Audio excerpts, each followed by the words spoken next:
Capítulo 2. La casa de Nathan. 15 años más pasaron, fugazmente. La humanidad había debido aceptar la resignación de vivir sin hembras humanas. Sin embargo, aquellos 15 años habían sido enormemente beneficiosos en cuanto a las investigaciones y los experimentos. El cambio había llegado. Los híbridos y las personas convivían juntos, con normalidad en la nueva sociedad, y cada día, podía ser el surgir de una nueva especie. Aquellos años, habían cambiado el concepto de la sociedad, dando paso a la nueva forma de vida, que parecía haber llegado para quedarse.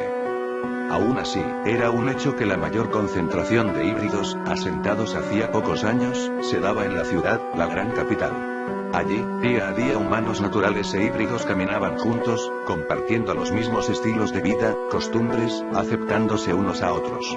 Era una armonía inquebrantable, que solo esperaban que con los años se mantuviera. Pero no todos se enteraban de estos hechos, ni vivían apegados a la capital, donde sucedía de todo, y donde también, como era de esperarse, se centraba la mayor parte de la atención. La excepción a esto, muy alejadas de la ciudad, eran las colinas oscuras, nombre que recibían justamente por escasear de iluminación por las noches, por sus rincones sombríos donde habitaban toda clase de animales cazadores nocturnos, y por supuesto, porque al ser comparada con la gran capital, en donde todo gira en torno a ella, no eran nada más que simplemente, unas colinas oscuras, como le habían dado de nombre los de la ciudad, y que incluso pasó a ser reconocido por los nativos del lugar. Se decía que las colinas oscuras eran uno de los lugares más alejados de la ciudad y opacadas en la sombra, sumidas en la indiferencia y el olvido. Mas no era así para sus lugareños, que percibían el despectivo trato que le daban a sus colinas, pero que se resignaban a los distintos modos de pensar de la gente de la ciudad. Lo único que unía a la ciudad y a las colinas oscuras, físicamente, era una estrecha y vieja carretera, un camino único y polvoriento, construido hace años y en donde rara vez se veía un vehículo pasar, que abarcaba gran cantidad de kilómetros, y era la única forma de trasladarse entre ambos lugares. Solía llover seguido en las colinas, aunque rara vez se percibía, pues las gotas de lluvia se escurrían entre las ramas y los gruesos troncos de los húmedos pinos de gran altura, abundantes en el lugar y que cubrían las colinas como un gran techado verde. Había muchas chozas rústicas distribuidas a lo largo de las colinas hasta el último rincón, y muy separadas entre ellas. Pequeños caminos surgían a sus puertas, y se perdían entre la oscuridad de los pinos. En uno de aquellos caminos, uno estrecho y de tierra, se veía una luz débil asomarse al principio. Una solitaria llama de un encendedor disipaba la oscuridad levemente. Un encendedor, sostenido por una joven mano. Una alma autónoma, dando su paseo por los bosques, y que ahora concluido, seguía el camino a su hogar. El solitario joven, de aspecto frío entre la oscuridad de los pinos, se llamaba Nathan, hijo de padres naturales, que habían muerto hace bastantes años atrás. Jamás los conoció, porque primero había muerto su madre de una enfermedad terminal, y luego había muerto su padre, de quien recordaba tener apenas una imagen en su mente, que había visto en una vieja fotografía, y apenas un vídeo en blanco y negro de una boda, donde volvía a aparecer él, y aparecía su madre, llevando un velo blanco que la cubría, y estando de espaldas.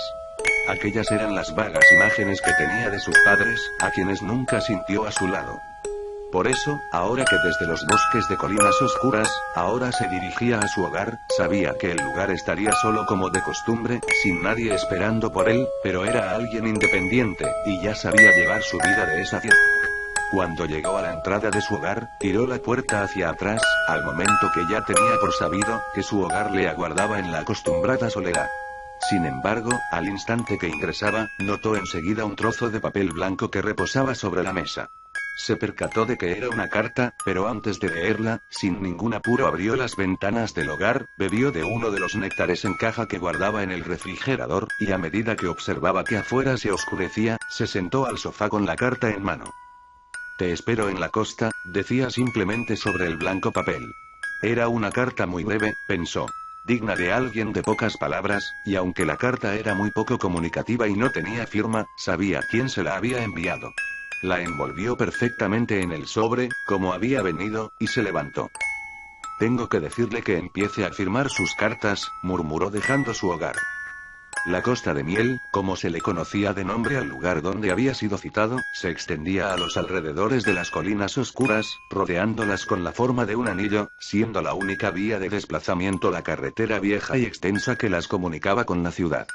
Como en las colinas oscuras el número de habitantes era poco, y convivientes en armonía con la naturaleza, se ofrecían paisajes muy hermosos en la zona, siendo uno de ellos la Costa de Miel, con sus cristalinas aguas de día, bañadas de naranja al atardecer, y sombrías como las tinieblas por la noche, y perfectamente podría haber sido un lugar rebasado de personas disfrutando de sus aguas y arenas, pero estas se mantenían impecables, conservando toda su belleza y bendecidas con la soledad protectora, alejadas del hombre que no sabe apreciar, y todo arrasa. Mientras Nathan atravesaba nuevamente los bosques de oscuro verde, camino a la costa, acudían a su mente pensamientos sobre la muerte de su madre. Ciertamente, una amiga de su madre que se dedicaba a vender artesanías, y que habían entablado amistad hace pocos años antes de que ella muriese, le había hecho saber que su madre había muerto de un cáncer, que no se podía tratar. También le había confesado que su madre había sido una de las últimas hembras humanas con vida, antes de que la tasa de natalidad se desplomara, y no naciesen ya más hembras. Nathan suspiró, caminando por los bosques de colinas oscuras.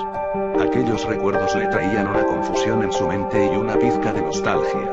Veía el tiempo pasado como una cortina de niebla que se alzaba, cegándole la visión, y no permitiéndole recordar cosas que quería comprender con claridad. Se detuvo un segundo. Alzó la vista, y había ya llegado a la Costa de Miel. Allí estaba ella, quien sabía que le había enviado la carta, sentada sobre la arena y con los ojos hacia el mar nocturno. Sus oscuras orejas de gata se alertaron al oír a Nathan, y se levantaron graciosamente.